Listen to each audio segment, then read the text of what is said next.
Hey guys, it's Sarah Taylor. So let me show you my puddle paints here. That's a white, and then gold, which is Modern Masters Rich Gold mixed with some Harvest Gold by TLP. That's a nice, beautiful, dark indigo and Payne's gray. And then a little bit of golden quinacridone Nicolazzo gold. That is a blue color by CHARVIN, royal blue light. That is, it's another CHARVIN color. It's so pretty, golden yellow.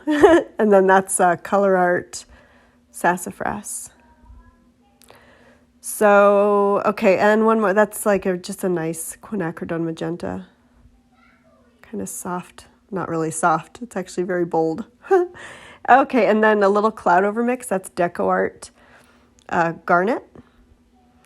And then an old light kind of dusty rose pink cloud over. And then this is that crazy translucent base coat that I've just been loving. Really interesting effects. So I'm going to give you the recipe to that today in this video. I've just been tweaking the ratios a bit, but I think I've got it figured out. So, and then here's the painting dry that I just showed you. And I just like to get this kind of thin layer of paint down underneath this translucent base coat. So now here I'm going in with the translucent base coat, and I'm just coating the canvas. And as you can see, it's really watery. And this particular translucent base coat has Floetrol in it, and I've tried it a lot of different ways for the pearl effect. When I used the mix, it didn't pearl nearly as well. I know that mix dries a bit clearer than Floetrol does. However, because this is so thin, it's such a watery and such a thin layer, I haven't done it on a black background yet, but it dries very clear. I mean, I think that's partially just because it's such a thin recipe. So I'll put that in the notes below, and I hope you enjoy it and have some fun with it. I think that the possibilities here are just endless, and you can, it's kind of like thinking about fluid art in two different stages. What are you going to do on the first layer? And I will say with the first layer, it needs to be very, very thin paint because you don't want much acrylic because the second coat could get a little pitted if like you did a thick base coat or a thick acrylic pour for the first layer. So, and then I'm just putting down the colors. I started with the white and the gold and the quinacridone Nicolazzo and the magenta, and then there's that bright gold. I think I'll put that in the notes too because I'm not in my studio. I can't recall. And then that's the ColorArt. And then that light royal blue by CHARVIN.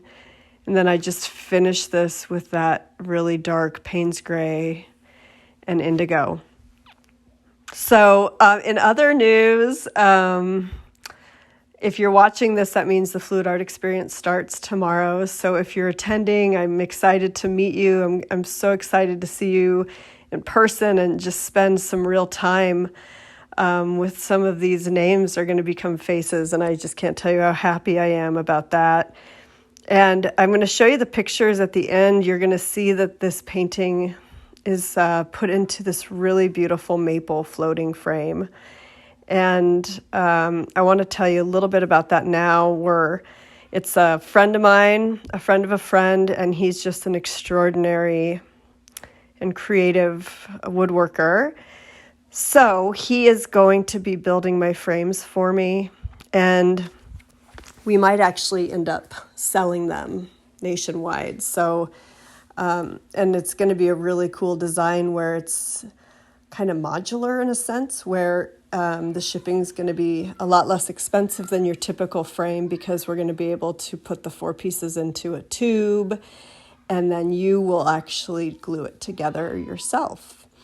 So, yeah, it's going to be really cool. And I'll have more coming on that. I'm not sure exactly when this concept is going to launch, but I just wanted to give you a heads up to keep your eyes out for these custom frames. And they're just gorgeous. It's a solid maple with a nice black matte interior.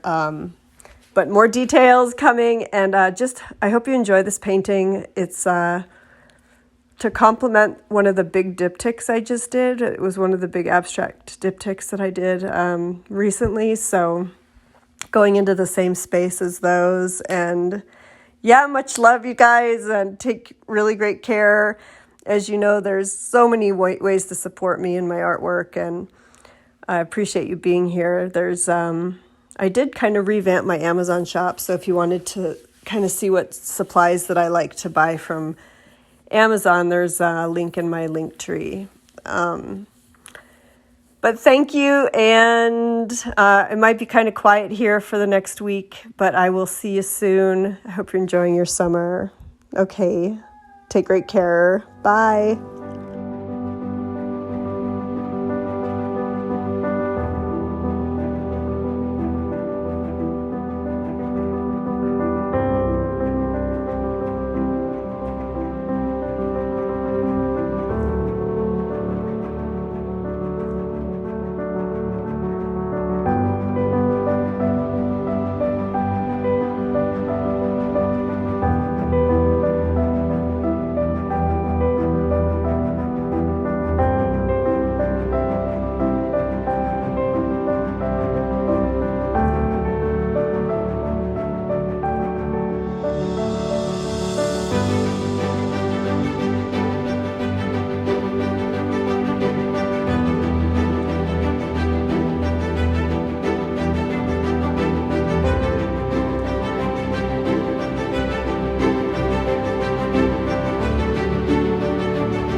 Hi again. So I just want to talk to you a little bit about the dry embellishing here.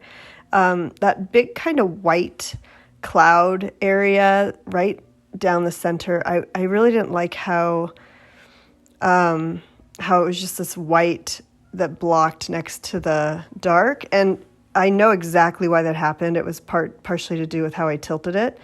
So what I want to do is kind of just bring some dark into that V section of the composition. And that's what you're seeing now. I'm just using that indigo paint and kind of working it in to that area to kind of draw that whole center composition up through the middle. And I do quite a bit of work on this split between 2 days, and I speed it up pretty quick. So, it's probably, 2 or 3 hours of work. But I certainly wouldn't want you to sit through that much. I wouldn't ask you to do that. So I do speed this. I speed all of it up. It's probably, this speed is times 10. Usually my pouring part's about times 5. So, all right, enjoy, and I hope you like the final result. Please let me know in the comments what this makes you feel, and if you like this direction. All right, talk to you soon. Bye.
you.